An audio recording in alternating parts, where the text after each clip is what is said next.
네, 오늘의 경제 아디쇼 키워드로 풀어봅니다. 키워드 경제 정철진 경제평론가와 함께하겠습니다. 네, 오늘의 첫 번째 키워드 어떤 겁니까? 네, 첫 번째 키워드는 바로 이겁니다.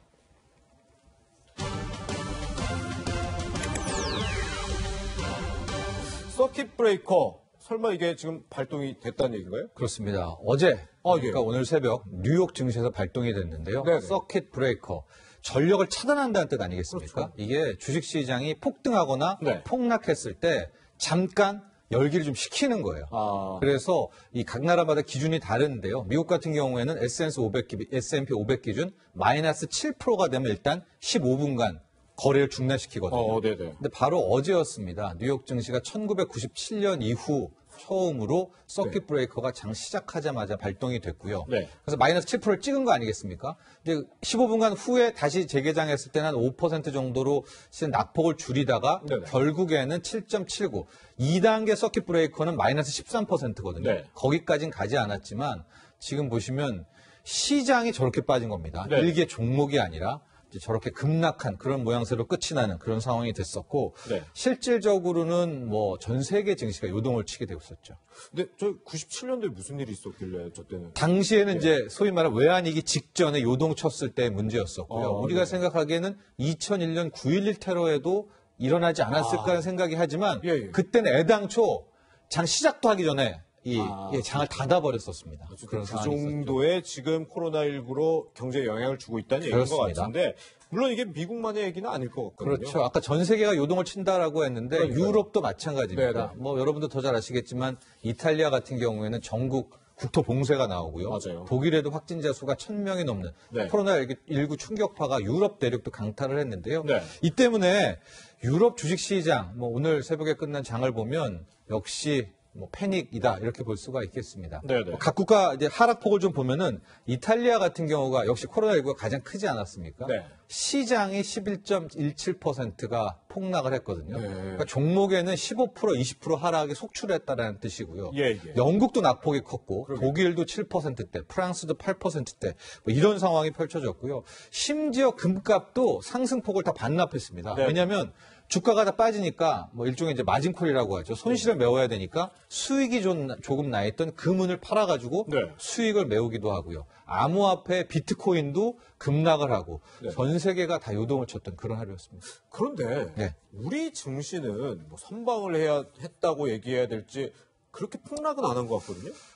그러니까 이제 오늘 새벽에 끝난 뉴욕장을 보고 참 투자자분들이 예. 오늘 아침 마음이 편치가 않았을 텐데요. 네네. 어제는 우리는 한 4%대 이제 하락폭이었거든요. 예, 근데 지금 장 시작 급등락을 하고는 있습니다만 네네. 실은 패닉은 아니거든요. 예. 그러니까 어떤 일이 벌어졌느냐.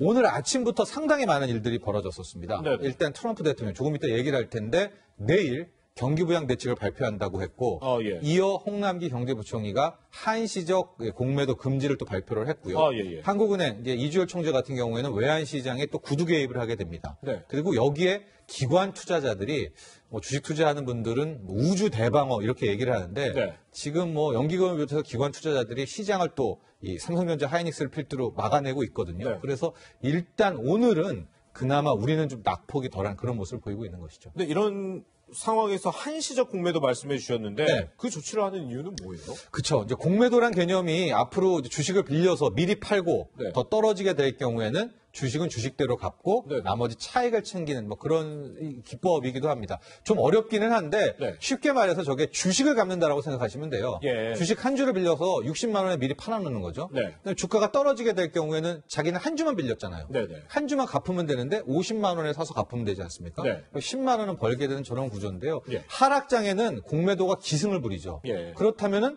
1% 떨어질 걸 2% 떨어지게 되고요. 2% 떨어질 게 5% 떨어지게 된 이런 상황이기 때문에 이번에 전격적으로 한시적으로 3개월입니다. 네. 이제 공매도 지정 요건을 강화하는 이제 그런 조건을 했는데 네. 이 3개월도 만에 하나 주식시장이 더 힘들어지면 연장할 수 있다. 이렇게 밝혔습니다. 아까 말씀해 주신 트럼프 미국 대통령의 경기 부양책은 또 뭐 어떻게 이야기가 나왔죠? 그렇죠. 지금 전 세계가 이제 네. 내일, 현지 시각으로 내일입니다. 예. 이 트럼프 대통령의 입을 바라보고 있는데 네네. 지금 월가에서 나오는 외신들은 일단 세금 감면 정책입니다. 네. 그래서 급여세를 대폭 완화하겠다는 이야기 나오고 있고요.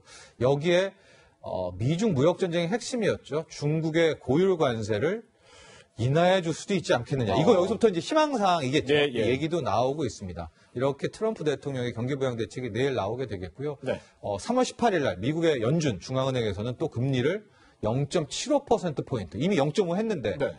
또 인하한다는 얘기 나오고 있고, 미국 의회에서는 양적 완화라고 해서 달러를 찍어낸다. 이제 속속 대책들의 의견들이 나오고는 있는데, 네. 과연 이를 통해서 코로나19를, 이 불안을 얼마나 많이 잠재웠을지가 앞으로 관전 포인트라고 할 수 있겠습니다. 네, 어떤 대책 나올지 좀 주목을 해보겠습니다.